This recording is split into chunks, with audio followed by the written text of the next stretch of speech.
ನಮಸ್ಕಾರ ವೀಕ್ಷಕರೇ, ಈ ಲರ್ನಿಂಗಿನ ಮತ್ತೊಂದು ವಿಡಿಯೋಗೆ ತಮಗೆಲ್ಲರಿಗೂ ಪ್ರೀತಿಯ ಸ್ವಾಗತ.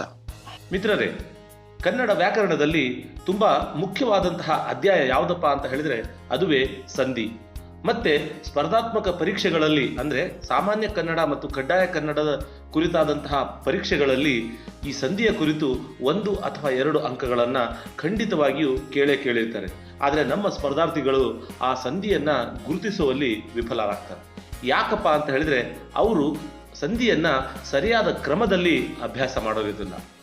ಹಾಗೇನೆ 10ನೇ ತರಗತಿ ವಾರ್ಷಿಕ ಪರೀಕ್ಷೆಯಲ್ಲಿ 1 ಅಂಕಕ್ಕೆ ವ್ಯಾಕರಣಕ್ಕೆ ಸಂಬಂಧಪಟ್ಟಿರತಕ್ಕಂತಹ ಪ್ರಶ್ನೆಗಳನ್ನು ಕೇಳೋ ಹೊತ್ತಿನಲ್ಲಿ ಸಂಧಿಗೆ ಸಂಬಂಧಿಸಿದಂತೆ 1 ಅಂಕವನ್ನ ಕೇಳಿರ್ತಾರೆ. ಸೊ ಅಲ್ಲಿನೂ ಕೂಡ ಅಷ್ಟೇನೆ, ಸಂಧಿಯನ್ನ ಗುರುತಿಸುವಲ್ಲಿ ನಮ್ಮ ಮಕ್ಕಳು ಯಾಕೆ ವಿಫಲರಾಗ್ತಾರೆ ಅಂತ ಹೇಳಿದ್ರೆ ಅವರಿಗೆ ಸರಿಯಾದ ಟ್ರಿಕ್ ಗೊತ್ತಿಲ್ಲ. ಅವರು ಬೇರೆ ವಿಷಯವನ್ನ ಕಲಿಯೋ ರೀತಿಯಲ್ಲಿಯೇ ಸಂಧಿಯನ್ನ ಕಲಿತಾರೆ.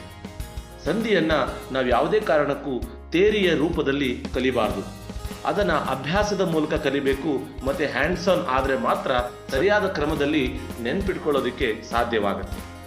ಹಾಗಾಗಿ ಇವತ್ತಿನ ಈ ಎಪಿಸೋಡಲ್ಲಿ ನಾವು ಸಂಧಿಯನ್ನ ಸಿಂಪಲ್ ಆಗಿ ಹೇಗೆ ಅರ್ಥ ಮಾಡ್ಕೋಬಹುದು ಮತ್ತೆ ನೆನಪಿನಲ್ಲಿ ಇಟ್ಕೋಬಹುದು ಅನ್ನುವಂಥದ್ದನ್ನ ನೋಡೋಣ ಬನ್ನಿ.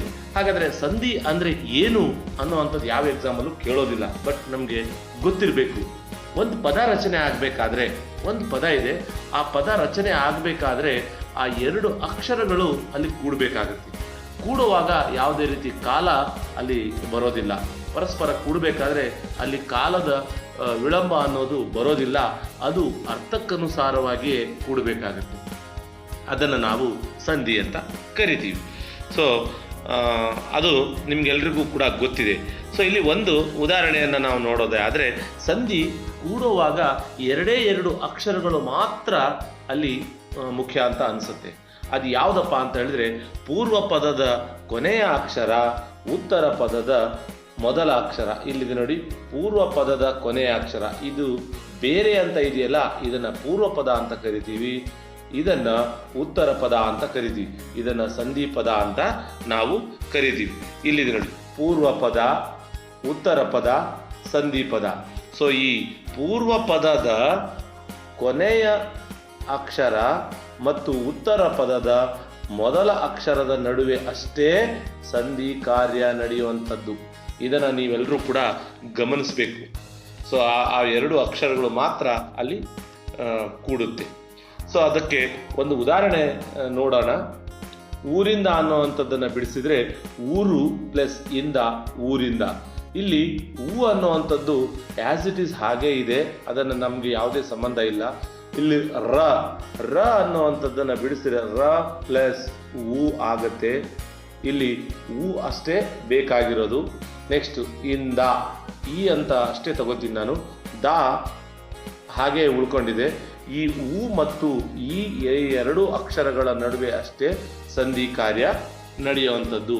ಅಂದರೆ ಇನ್ನೊಮ್ಮೆ ಹೇಳ್ತೀನಿ ನೋಡಿ, ಪೂರ್ವ ಪದದ ಕೊನೆಯ ಅಕ್ಷರ, ಉತ್ತರ ಪದದ ಮೊದಲ ಅಕ್ಷರದ ನಡುವೆ ಅಷ್ಟೇ ಸಂಧಿ ನಡೆಯುವಂಥದ್ದು. ಅದು ಕನ್ನಡ ಸಂಧಿಯೇ ಆಗಿರಲಿ, ಸಂಸ್ಕೃತ ಸಂಧಿಯೇ ಆಗಿರಲಿ, ಸ್ವರ ಸಂಧಿ, ವ್ಯಂಜನ ಸಂಧಿ, ಯಾವುದೇ ಸಂಧಿ ಆಗಿದ್ರೂ ಕೂಡ ಈ 2 ಅಕ್ಷರಗಳ ನಡುವೆ ಅಷ್ಟೇ ಸಂಧಿ ಕಾರ್ಯ ನಡೆಯುವಂಥದ್ದು. ಸೊ ನಿಮಗೆ ಅದು ಗೊತ್ತಿರಲಿ.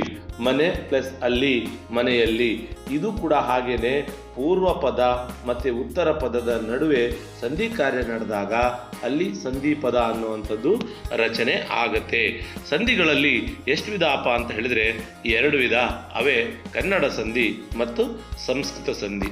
ಕನ್ನಡ ಮತ್ತು ಸಂಸ್ಕೃತ ಸಂಧಿಯನ್ನು ನಾವು ಸಂಧಿ ರೂಪದಲ್ಲಿ ನಾವು ನೋಡ್ತೀವಿ. ಸೊ ಇವತ್ತಿನ ಎಪಿಸೋಡಲ್ಲಿ ನಾವು ಕೇವಲ ಕನ್ನಡ ಸಂಧಿಯನ್ನು ಅಷ್ಟೇ ನೋಡೋಣ.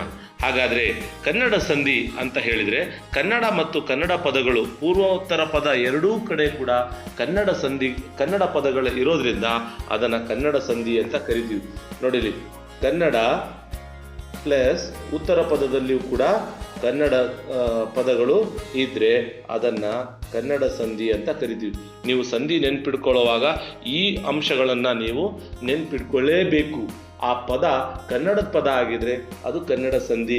ಕನ್ನಡ ಸಂಧಿಯಲ್ಲಿ ಯಾವುದು ಸಂಧಿಗಳಿದ್ದಾವೆ ಆ ಸಂಧಿಯ ಕಡೆ ನಾವು ನಮಗೆ ಸುಲಭವಾಗಿ ಗೊತ್ತಾಗೋದು ಏನಪ್ಪಾ ಅಂತ ಹೇಳಿದ್ರೆ, ಈ ಪದ ಕನ್ನಡ ಪದನೋ ಅಥವಾ ಸಂಸ್ಕೃತ ಪದನೋ, ಇವೆರಡು ನಾವು ಮೊದಲು ಯೋಚನೆ ಮಾಡಬೇಕು. ಇದು ಕನ್ನಡ ಪದ ಆಗಿದ್ರೆ ಕನ್ನಡ ಸಂಧಿಗಳ ಕಡೆ ಯೋಚನೆ ಮಾಡಬೇಕಾಗುತ್ತೆ. ಸಂಸ್ಕೃತ ಪದ ಆದರೆ ಸಂಸ್ಕೃತ ಸಂಧಿಯ ಕಡೆ ನಾವು ಯೋಚನೆ ಮಾಡೋದಕ್ಕೆ ನಮಗೆ ಸುಲಭ ಆಗತ್ತೆ. ಸೊ ನಮಗೆ ಕೆಲಸ ಸುಲಭ ಆದಾಗ ನಮಗೆ ಆ ಸಂಧಿ ಪದ ಯಾವ ಸಂಧಿ ಅಂತ ಗುರುತಿಸೋದಕ್ಕೆ ಅನುಕೂಲ ಆಗುತ್ತೆ. ಸೊ ಅದರಲ್ಲೂ ಕೂಡ ಅಷ್ಟೇ ಸ್ವರ ಸಂಧಿ ಮತ್ತು ವ್ಯಂಜನ ಸಂಧಿ ಇದ್ದಾವೆ. ಸ್ವರ ಸಂಧಿ ಅಂತ ಹೇಳಿದರೆ ಏನಪ್ಪಾ ಅಂತ ನಾವು ನೋಡೋದಾದರೆ, ಸ್ವರ ಸಂಧಿಗಳಲ್ಲಿ 2 ಸಂಧಿಗಳಿದ್ದಾವೆ, ಅದು ಲೋಪ ಮತ್ತು ಆಗಮ. ವ್ಯಂಜನ ಸಂಧಿಗಳಲ್ಲಿ ಒಂದೇ ಸಂಧಿ ಇದೆ, ಅದುವೇ ಆದೇಶ ಸಂಧಿ. ಹಾಗಾದರೆ ಸ್ವರ ಸಂಧಿ ಅಂತ ಹೇಳಿದರೆ ಏನು? ಪೂರ್ವೋತ್ತರ ಪದಗಳು ಸ್ವರ ಮತ್ತು ಸ್ವರದಿಂದಲೇ ಕೂಡಿರ್ತವೆ. ಪೂರ್ವ ಪದದಲ್ಲೂ ಕೂಡ ಸ್ವರ ಇರುತ್ತೆ, ಉತ್ತರ ಪದದಲ್ಲಿಯೂ ಕೂಡ ಸ್ವರ ಇರುತ್ತೆ. ಇಲ್ಲಿ ನೋಡಿ, ಇಲ್ಲಿ ಪೂರ್ವ ಪದದ ಅಂತ್ಯದಲ್ಲಿರ್ತಕ್ಕಂತಹ ಉ ಅನ್ನುವಂಥ ಅಕ್ಷರ ಸ್ವರ, ಮತ್ತೆ ಉತ್ತರ ಪದದ ಮೊದಲೇ ಇರ್ತಕ್ಕಂಥ ಅಂದರೆ ಆದಿಯಲ್ಲಿರ್ತಕ್ಕಂಥ ಅಕ್ಷರನೂ ಕೂಡ ಸ್ವರನೇ ಆಗಿದೆ. ಇದನ್ನು ನಾವು ಕೂಡಿಸಿ ಬರೆದಾಗ ಮಾತಂತು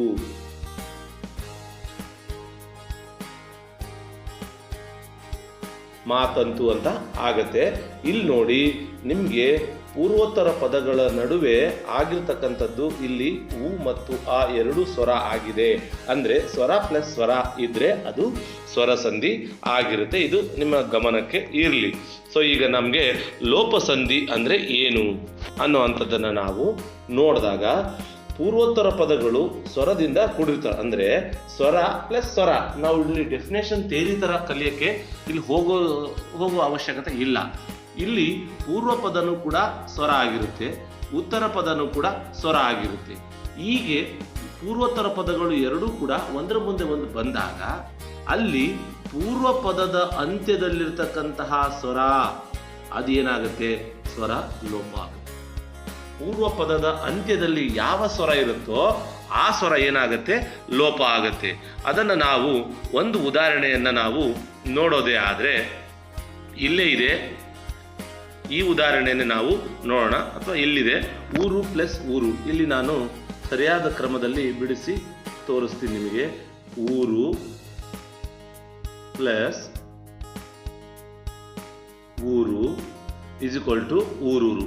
ಇಲ್ಲಿ ನೋಡೋಣ ಎಲ್ಲಿ ಸ್ವರ ಲೋಪ ಆಗಬೇಕಿತ್ತು, ಮತ್ತೆ ನಾವು ಹೇಳಿರ್ತಕ್ಕಂಥ ವ್ಯಾಖ್ಯೆನಲ್ಲಿ ಅದು ಸರಿಯಾಗಿ ಬಂದಿದೆಯೋ ಇಲ್ಲೋ ಅಂತ. ಇಲ್ಲಿ ನೋಡಿ, ಪೂರ್ವೋತ್ತರ ಪದಗಳು ಸ್ವರದಿಂದ ಕೂಡಿರ್ತವೆ ಅಂತ ಹೇಳಿದೆ. ಸೊ ಇಲ್ಲಿ ಪೂರ್ವೋತ್ತರ ಪದಗಳು ಸ್ವರದಿಂದ ಕೂಡಿದಾವೆ. ನೋಡಿ, ಇಲ್ಲಿ ಊ ಬಂದಿದೆ.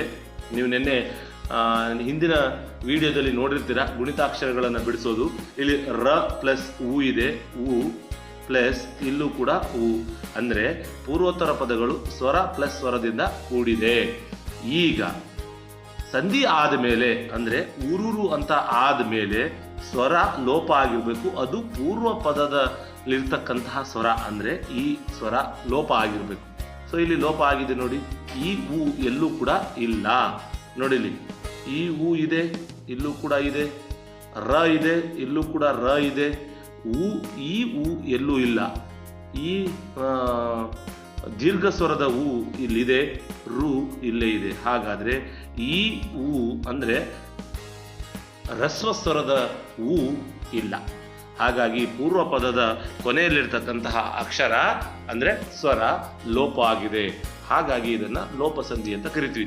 ಇದನ್ನು ನೀವು ನೆನ್ಪಿಡ್ಕೋಬೇಕು. ಸ್ವರ ಪ್ಲಸ್ ಸ್ವರ ಸಂಧಿ ಆದಮೇಲೆ ಪೂರ್ವ ಪದದ ಅಂತ್ಯದಲ್ಲಿರ್ತಕ್ಕಂಥ ಸ್ವರ ಲೋಪ ಆಗುತ್ತೆ. ಈ ಪಾಯಿಂಟ್ಸನ್ನು ನೀವು ನೆನ್ಪಿಡ್ಕೋಬೇಕು. ಡೆಫಿನೇಷನ್ ರೂಪದಲ್ಲಿ ನೀವು ನೆನ್ಪಿಟ್ಕೊಳ್ಳೋಕೆ ಹೋದರೆ 3 ಸಾಲ ಆಗುತ್ತೆ. ಈ ರೀತಿ ಎಲ್ಲ ಸಂಧಿಗಳಲ್ಲೂ ಕೂಡ ಹೀಗೆ ನೆನ್ಪಿಟ್ಕೊಳ್ತಾ ಹೋದರೆ ಅದು ತೇರಿ ಆಗುತ್ತೆ. ತೇರಿ ಇನ್ನು 2-3 ದಿವಸಕ್ಕೆ ನಮಗೆ ನೆನಪಲ್ಲಿ ಉಳಿಯೋದಿಲ್ಲ. ಸೊ ಇದನ್ನು ನೀವು ಗಮನಿಸಬೇಕು. ಇನ್ನು ಉಳಿದ ಬಲ್ಲೆನೆಂದು, ಮಾತಂತು, ಸಂಪನ್ನರಾದ ಇದನ್ನು ನೀವು ನೀವೇ ಪ್ರಾಕ್ಟೀಸ್ ಮಾಡಿ ನೋಡಿ. ಸರಿಯಾಗಿ ಬಂದರೆ ಹಾಗಾಯಿತು, ಇಲ್ಲ ಅಂತ ಹೇಳಿದರೆ ಕಮೆಂಟ್ ಬಾಕ್ಸಲ್ಲಿ ಬರ್ತಾ ಇಲ್ಲ ಅಥವಾ ಸರಿಯಾಗಿ ಬಿಡಿಸಿದಿರೋ ಅನ್ನೋ ಅಂಥದ್ದನ್ನು ನೀವು ಕಮೆಂಟ್ ಬಾಕ್ಸಲ್ಲಿ ಮೆನ್ಷನ್ ಮಾಡಿ. ಮುಂದೆ ಹೋಗೋಣ. ಆಗಮ ಸಂಧಿ, ಇದು ಕೂಡ ಹಾಗೇನೆ ಸ್ವರದ ಮುಂದೆ ಸ್ವರ ಬಂದಿದೆ ಬರಬೇಕು. ಇವೆರಡೂ ಸ್ವರಗಳ ಮಧ್ಯದಲ್ಲಿ ಬೇರೊಂದು ಅಕ್ಷರ ಬರುತ್ತೆ. ಬೇರೊಂದು ಅಕ್ಷರ ಯಾವುದಪ್ಪ ಅಂತ ಹೇಳಿದ್ರೆ ಯ ಅಥವಾ ವ ಅನ್ನೋ ಅಂತಹ ಅಕ್ಷರನೇ ಬರಬೇಕಾಗತ್ತೆ. ಸೊ ಇದು ನಿಮಗೆ ನೆನಪಿರಬೇಕು. ಆಗಮ ಸಂಧಿನಲ್ಲಿ ನಾವು ನೆನ್ಪಿಟ್ಕೊಳ್ಳೋದು ಹೇಗೆ ಅಂತ ಹೇಳಿದ್ರೆ ಸ್ವರ ಪ್ಲಸ್ ಸ್ವರ ಬಂದಿರುತ್ತೆ. ಇವೆರಡರ ಮಧ್ಯದಲ್ಲಿ ಮತ್ತೊಂದು ಅಕ್ಷರ ಬರುತ್ತೆ. ಆ ಅಕ್ಷರ ಯಾವುದಪ್ಪ ಅಂತ ಹೇಳಿದ್ರೆ ಯ ಅಥವಾ ವ ಅನ್ನುವಂತಹ ಅಕ್ಷರ ಬರುತ್ತೆ. ಯ ಅನ್ನುವಂತಹ ಅಕ್ಷರ ಬಂದ್ರೆ ಅದನ್ನ ಯಕಾರಾಗಮ ಸಂಧಿ ಅಂತ ಕರಿತೀವಿ. ವ ಅನ್ನುವಂತಹ ಅಕ್ಷರ ಬಂದ್ರೆ ಅದನ್ನ ವಕಾರಾಗಮ ಸಂಧಿ ಅಂತ ನಾವು ಕರಿತೀವಿ. ಇದು ನಿಮಗೆ ನೆನ್ಪಿಡ್ಕೋಬೇಕು.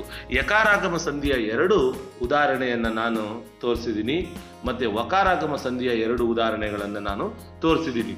ಇಲ್ಲಿ ನಾವು ಹೇಗಪ್ಪ ಇದನ್ನ ಬಿಡಿಸೋದು ಅಂತ ಹೇಳಿದ್ರೆ ಕೈ ಪ್ಲಸ್ ಅನ್ನು, ಕೈಯನ್ನು ನೋಡಿ. ಇಲ್ಲಿ ಐ ಅನ್ನುವಂತಹ ಅಕ್ಷರ ಇಲ್ಲಿ ಬಂದಿದೆ. ಎಲ್ಲಿ? ಪೂರ್ವ ಪದದ ಅಂತ್ಯದಲ್ಲಿ ಐ ಅನ್ನೋ ಅಕ್ಷರ ಬಂದಿದೆ. ಪ್ಲಸ್ ಇಲ್ಲಿ ಆಲ್ರೆಡಿ ಬಂದಿದೆ. ಹಾಗಾದ್ರೆ ಸ್ವರ ಪ್ಲಸ್ ಸ್ವರ ಎರಡೂ ಬಂದಿದೆ. ಇವೆರಡರ ನಡುವೆ ಸಂಧಿ ಆದ್ಮೇಲೆ ಅಂದ್ರೆ ಇವೆರಡರ ಮಧ್ಯದಲ್ಲಿ ಇನ್ನೊಂದು ಅಕ್ಷರ ಬರುತ್ತೆ. ಅದು ಯ ಅಥವಾ ವ. ಇಲ್ಲಿ ನಮಗೆ ಈ ಪದದಲ್ಲಿ ಯ ಅನ್ನೋ ಅಕ್ಷರ ಬಂದಿದೆ. ಇದನ್ನು ನಾವು ಆಗಮ ಸಂಧಿ ಅಂತ ಕರಿತೀವಿ ಅಥವಾ ಯಕಾರಾಗಮ ಸಂಧಿ ಅಂತ ಕರಿತೀವಿ. ಸೊ ಇದೇ ರೀತಿ ಮಳೆಯಿಂದನೂ ಕೂಡ ಹಾಗೆ ಬರುತ್ತೆ. ಇಲ್ಲಿ ಮರವನ್ನು ಅನ್ನುವಂಥದ್ದನ್ನು ಮತ್ತೆ ಬಿಡಿಸೋಣ. ಮರ ಪ್ಲಸ್ ಅನ್ನು, ಮರ ಪ್ಲಸ್ ಅನ್ನು, ಮರವನ್ನು. ಇಲ್ಲೂ ಹಾಗೇನೆ ರಾ ಒಳಗಡೆ ಅ ಇದೆ, ಮತ್ತೆ ಆ ಅಂದ್ರೆ ಎರಡೂ ಕೂಡ ಸ್ವರವೇ ಬಂದಿದೆ. ಇವೆರಡರ ಮಧ್ಯೆ ಸಂಧಿ ಕಾರ್ಯ ನಡಿಬೇಕಾದ್ರೆ ವ ಅನ್ನುವಂತಹ ಅಕ್ಷರ ಹೊಸದಾಗಿ ಬಂದಿರೋದ್ರಿಂದ ಇದನ್ನ ನಾವು ವಕಾರಾಗಮ ಸಂಧಿ ಅಂತ ನಾವು ಭಾವಿಸ್ತೀವಿ. ಸೊ ಇದರ ಬಗ್ಗೆ ನಿಮ್ಗೇನಾದರೂ ಡೌಟ್ಸ್ ಇದ್ರೆ ದಯಮಾಡಿ ಕಮೆಂಟ್ ಬಾಕ್ಸಲ್ಲಿ ಅದನ್ನ ಮೆನ್ಷನ್ ಮಾಡಿ. ಸೊ ನೆಕ್ಸ್ಟ್ ಹೋಗೋಣ ವ್ಯಂಜನ ಸಂಧಿ. ಹಾಗಾದ್ರೆ ಆಗ್ಲೇ ನೋಡಿದ್ವಿ ಸ್ವರ ಪ್ಲಸ್ ಸ್ವರ ಬಂದ್ರೆ ಅದು ಸ್ವರ ಸಂಧಿ. ಈಗ ವ್ಯಂಜನ ಸಂಧಿನಲ್ಲಿ ಹೇಗಪ್ಪ ಅಂತ ಹೇಳಿದ್ರೆ ವ್ಯಂಜನ ಪ್ಲಸ್ ವ್ಯಂಜನ ಬರಬೇಕು. ಅಂದ್ರೆ ಪೂರ್ವೋತ್ತರ ಪದಗಳಲ್ಲಿ ಪೂರ್ವ ಪದದಲ್ಲಿ ವ್ಯಂಜನ, ಉತ್ತರ ಪದದಲ್ಲಿ ವ್ಯಂಜನ ಬಂದ್ರೆ ಅದು ವ್ಯಂಜನ ಸಂಧಿ. ಅಥವಾ ನಮ್ಗೆ ಮತ್ತೆ ಸ್ವರ ಪ್ಲಸ್ ವ್ಯಂಜನನೂ ಕೂಡ ಬರಬಹುದು. ಆ ತರದ ಉದಾಹರಣೆಗಳು ಇಲ್ಲಿದೆ, ನೀವು ಅದನ್ನ ಕೆಳಗಡೆ ನೋಡ್ತೀರಾ ಆ ಉದಾಹರಣೆಯನ್ನ. ಅಥವಾ ವ್ಯಂಜನ ಪ್ಲಸ್ ಸ್ವರವು ಕೂಡ ಬರಬಹುದು. ಅಂದ್ರೆ ಯಾವುದೇ ಒಂದು ಭಾಗದಲ್ಲಿ ನಮಗೆ ವ್ಯಂಜನ ಬರಬೇಕು ಅನ್ನುವಂಥದ್ದು ಈ ವ್ಯಂಜನ ಸಂಧಿಯ ಒಂದು ನಿಯಮ. ಇಲ್ಲಿ ಅದನ್ನ ನೋಡೋದೇ ಆದ್ರೆ ಆದೇಶ ಸಂಧಿ ಅಂದ್ರೆ ಏನಪ್ಪಾ ಅಂತ ಹೇಳಿದ್ರೆ ಉತ್ತರ ಪದದ ಆದಿಯಲ್ಲಿ, ಅಂದ್ರೆ ಉತ್ತರ ಪದ ಅಂದ್ರೆ ನಿಮ್ಗೆ ಗೊತ್ತಿದೆ ಯಾವ್ದು ಉತ್ತರ ಪದ ಅಂತ. ಆ ಉತ್ತರ ಪದದ ಮೊದಲಿಗೆ ಕ ತ ಪಗಳು ಬರುತ್ತೆ. ಸಂಧಿ ಆಗುವಾಗ ಅದಕ್ಕೆ ಅದೇ ವರ್ಗದ 3ನೇ ಅಕ್ಷರವಾಗಿರ್ತಕ್ಕಂತಹ ಗ ದ ಬಗಳು ಆದೇಶವಾಗಿ ಬರುತ್ತೆ. ಸರಿಯಾಗಿ ನೆನ್ಪಿಟ್ಕೊಳ್ಳಿ, ಕ ತ ಪಗಳಿಗೆ ಗ ದ ಬಗಳು ಆದೇಶವಾಗಿ ಬರುತ್ತೆ. ಎಲ್ಲಿ? ಉತ್ತರ ಪದದ ಆದಿಯಲ್ಲಿ. ನೀವೇನಾದ್ರೂ ಇದನ್ನ ಪೂರ್ವ ಪದ ಅಂತ ಅನ್ಕೊಂಡ್ರೆ ಅದು ಜಸ್ತೋ ಸಂಧಿಗೆ ಹೋಗುತ್ತೆ. ದಯವಿಟ್ಟು ನೀವು ಅದನ್ನ ಗಮನಿಸಬೇಕು. ಆದೇಶ ಸಂಧಿನಲ್ಲಿ ಇಲ್ಲಿ ಉತ್ತರ ಪದದ ಆದಿಯಲ್ಲೇ ಬರುತ್ತೆ. ಒಂದು ಉದಾಹರಣೆಯನ್ನ ನೋಡಿದ್ರೆ ನಿಮ್ಗೆ ಗೊತ್ತಾಗತ್ತೆ. ಇಲ್ಲಿದೆ ನೋಡಿ ಉದಾಹರಣೆ. ಮಳೆ ಪ್ಲಸ್ ಕಾಲ, ಮಳೆ ಪ್ಲಸ್ ಕಾಲ, ಮಳೆಗಾಲ. ನೋಡಿ ಇಲ್ಲಿ ಉತ್ತರ ಪದದ ಆದಿಯಲ್ಲಿರ್ತಕ್ಕಂತಹ ಕ ತ ಪ ಯಾವ್ದಾದ್ರು ಆಗಿರ್ಬೋದು. ಇಲ್ಲಿ ಕ ಅನ್ನೋದಂಥದ್ದರ ಕುರಿತು ನಾವು ಉದಾಹರಣೆ ತಗೊಂಡಿದ್ದೀವಿ. ಕಗೆ ಇಲ್ಲಿ ಗ ಆದೇಶವಾಗಿ ಬಂದಿರುತ್ತೆ, ಕಗೆ ಗ. ಅದೇ ರೀತಿಯಾಗಿ ಮೈ ಪ್ಲಸ್ ತೋರು, ಇಲ್ಲಿ ತಾ ಬಂದಿದೆ, ತೋರು, ಮೈದೋರು. ಇಲ್ಲಿ ತಾ ಅನ್ನುವಂತಹ ಅಕ್ಷರಕ್ಕೆ ಇಲ್ಲಿ ದ ಅಂತ ಅಕ್ಷರ ಬಂದಿದೆ. ನೆಕ್ಸ್ಟ್ ಬೆನ್ ಪ್ಲಸ್ ಪತ್ತು, ನೋಡಿಲ್ಲಿ ಬೆನ್ ಪ್ಲಸ್ ಪತ್ತು. ಇಲ್ಲಿ ನೋಡಿ ಪಾ ಅನ್ನುವಂಥದ್ದು ಉತ್ತರ ಪದದ ಆದಿಯಲ್ಲೇ ಬಂದಿದೆ. ಆಗ ಬ ಅನ್ನುವಂಥದ್ದು ಪಾಗೆ ಬ ಬರುತ್ತೆ. ಪ ಪ ಬ ಅಂದರೆ ಅದೇ ಅಕ್ಷರದ ಮೂರನೇ ಅಕ್ಷರ ಬ ಅನ್ನುವಂಥದ್ದು ಆದೇಶವಾಗಿ ಬಂದಿರುತ್ತೆ. ಆದೇಶ ಅಂದರೆ ಆ ಅಕ್ಷರ ಹೋಗಿ ಮತ್ತೊಂದು ಅಕ್ಷರ ಬರುತ್ತೆ ಅಂತ. ಇಲ್ಲಿ ನೀವು ಇನ್ನೊಂದು ಅಂಶವನ್ನು ನೀವು ನೆನ್ಪಿಟ್ಕೋಬೇಕು. ಯಾವ ಅಂಶ ಅಪ್ಪ ಅಂತ ಹೇಳಿದರೆ, ಇಲ್ಲಿ ಇತ್ತೀಚೆಗೆ ಇನ್ನೊಂದು ಡೆಫಿನೇಷನ್ ಕೂಡ ಬಂದಿದೆ. ಕೆಲವೊಮ್ಮೆ ಪ ಬ ಮಗಳಿಗೆ ವಕಾರ ಆದೇಶವಾಗಿ ಬರುತ್ತೆ. ಪ ಬ ಮಗಳಿಗೆ ವಕಾರ ಅನ್ನುವಂಥದ್ದು ಆದೇಶವಾಗಿ ಬರುತ್ತೆ. ಅದು ಹೇಗಪ್ಪ ಅಂತ ಹೇಳಿದರೆ, ಇಲ್ಲೊಂದು ಉದಾಹರಣೆ ಇದೆ ನೋಡಿ. ಕೆನೆವಾಲು ಅಂತ ಇದೆ, ಅದನ್ನು ಬಿಡಿಸಿ ನೋಡೋಣ. ಕೆನೆ ಪ್ಲಸ್ ಪಾಲು ಕೆನೆವಾಲು ಅಂದರೆ ಇಲ್ಲಿ ಪಕಾರಕ್ಕೆ ವಕಾರ ಆದೇಶವಾಗಿ ಬಂದಿದೆ. ನೋಡಿಲ್ಲಿ ಪಕಾರಕ್ಕೆ ವಕಾರ ಅಂದರೆ ಪ ಆಗಿರ್ಬೋದು, ಬ ಆಗಿರ್ಬೋದು ಅಥವಾ ಮ ಆಗಿರ್ಬೋದು, ಅದಕ್ಕೆ ವ ಅನ್ನುವಂಥದ್ದು ಆದೇಶವಾಗಿ ಬರುತ್ತೆ. ಇತ್ತೀಚೆಗೆ ಕಾಂಪಿಟೇಟಿವ್ ಎಕ್ಸಾಮಲ್ಲಿ ಈ ಡೆಫಿನೇಷನ್ಗೆ ಸಂಬಂಧಪಟ್ಟಿರ್ತಕ್ಕಂಥ ಉದಾಹರಣೆಯನ್ನೇ ಬಹಳಷ್ಟು ಎಕ್ಸಾಮ್ಗಳಲ್ಲಿ ಕೇಳಿದ್ದಾರೆ. ಹಾಗೆಯೇ 10ನೇ ತರಗತಿ ಮೇನ್ ಎಕ್ಸಾಮ್ ವಾರ್ಷಿಕ ಪರೀಕ್ಷೆಯಲ್ಲೂ ಕೂಡ ಈ ಪಾರ್ಟಲ್ಲಿರ್ತಕ್ಕಂತಹ ಉದಾಹರಣೆಯನ್ನೇ ಬಹಳಷ್ಟು ಸಲ ಕೇಳಿದ್ದಾರೆ. ಸೊ ಅದನ್ನು ಗಮನವಿಟ್ಟು ನೋಡ್ಕೋಬೇಕಾಗತ್ತೆ. ನೋಡಿಲ್ಲಿ ಕೆನೆ ಪ್ಲಸ್ ಪಾಲು ಕೆನೆವಾಲು, ಇಲ್ಲಿ ನೋಡಿ ಪಾಕಾರಕ್ಕೆ ವಕಾರ ಆದೇಶವಾಗಿ ಬಂದಿದೆ. ಹಾಗೇನೆ ಕಡು ಪ್ಲಸ್ ಬೆಳ್ಪು ಅಂದರೆ ಈಗ ಬಕಾರ ಬಂತು ನೋಡಿ. ಕಡು ಪ್ಲಸ್ ಬೆಳ್ಪು ಕಡು ವೆಳ್ಪು, ಅಲ್ಲಿಗೆ ವಾ ಬಂದಿದೆ. ಪಕಾರಕ್ಕೆ ಅಂದರೆ ಬಕಾರಕ್ಕೆ ವಕಾರ ಆದೇಶವಾಗಿ ಬಂದಿದೆ. ನೆಕ್ಸ್ಟು ಮೆಲ್ ಪ್ಲಸ್ ಮಾತು ಮೆಲ್ವಾತು ಅಂದರೆ ಇಲ್ಲಿ ಮ ಪ ಬ ಮ ನೋಡಿಲಿ ಪ ಬ ಮಗಳಿಗೆ ವಾಕಾರ ಆದೇಶವಾಗಿ ಬಂದಿದೆ.